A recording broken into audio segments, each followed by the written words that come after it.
Bonjour tout le monde et bienvenue. Aujourd'hui, on va parler des divergences. C'est une stratégie qui est très efficace et dans cette vidéo, on va voir quel type de divergence existe, comment les détecter et à les utiliser au mieux dans votre trading. Donc, restez bien attentifs jusqu'à la fin de la vidéo. Donc, à savoir, on a deux types de divergence. La divergence classique, elle nous indique un retournement du prix, alors que la divergence cachée, elle nous indique une continuation de tendance. On va voir d'abord les divergences classiques. Alors, dans la vidéo précédente, on avait dit que RSI doit être utilisé dans une stratégie combinée avec d'autres outils et que l'utilisation de RSI seul, ce n'est pas possible. Et dans cet exemple, on va utiliser des zones de support et de résistance. Donc, première chose à faire, on trace notre support qui se trouve ici, juste là. Là, ça fait. Puis, on voit bien que sur le graphique, on a une tendance baissière. Là. Et que le prix il fait des creux de plus en plus bas. Vous voyez? Alors que sur le RSI, on a des creux de plus en plus haut. Donc là, on peut dire qu'on a une divergence haussière. Une divergence haussière. Et on voit bien qu'après la divergence haussière, on a une nouvelle tendance haussière qui commence. Donc, première chose à faire, c'est de tracer notre support. Là, ça fait. Et qu'est-ce qu'on voit sur le graphique? On a une tendance baissière, puis on a une impulsion et puis une correction. Et sur la correction ici, on voit bien que le prix fait des creux de plus en plus bas. Et sur le RSI, les creux sont de plus en plus hauts. Donc, on a ici une divergence haussière.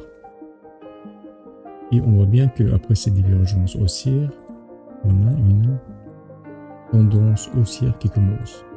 Alors, cette fois-ci, on a une divergence baissière. Donc, première chose à faire, c'est de tracer notre résistance.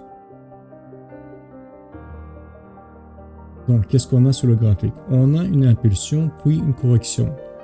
Et on voit bien que le prix fait des sommets de plus en plus hauts, alors que sur le RSI, on a des sommets de plus en plus bas. Donc, c'est une divergence baissière. Et on voit bien qu'après la divergence baissière, le prix descend et s'arrête exactement sur notre support ici. Après, on va tester deuxième fois notre résistance et après avoir testé, le prix descend. Donc, c'est vraiment important de travailler avec des zones de support et de résistance. Ce sont des choses très basiques à apprendre, mais qui vont améliorer votre trading. C'est pareil. Donc, on a... Regardez ici. On a le prix monte, alors que sur le RSI, ça descend. Donc, c'est une divergence baissière. Et on voit bien qu'après cette divergence baissière, le prix se corrige. Voilà pour les divergences classiques et maintenant nous allons passer aux divergences cachées. Du coup, sur le graphique, on a une tendance haussière. Et sur le prix, on a des creux de plus en plus hauts. Et sur le RSI, on a des creux de plus en plus bas. Vous voyez ici?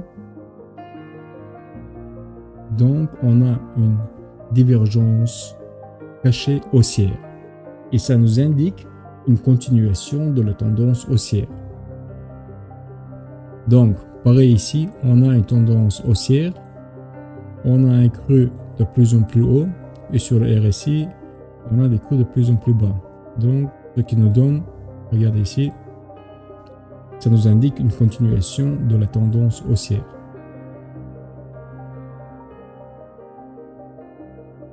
Maintenant, on va avoir une divergence cachée baissière. On a une tendance baissière, on a des sommets de plus en plus bas et sur le RSI, on a des sommets de plus en plus hauts. Vous voyez? Donc, ça nous indique une continuation de la tendance baissière.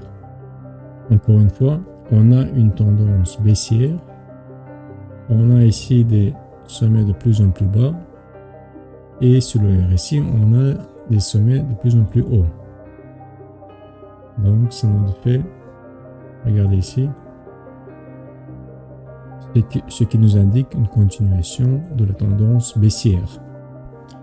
Donc, ce qu'il faut retenir, ne jamais prendre un signal de vente ou d'achat sur la base d'une divergence. Il faut toujours combiner avec d'autres outils en fonction de votre stratégie.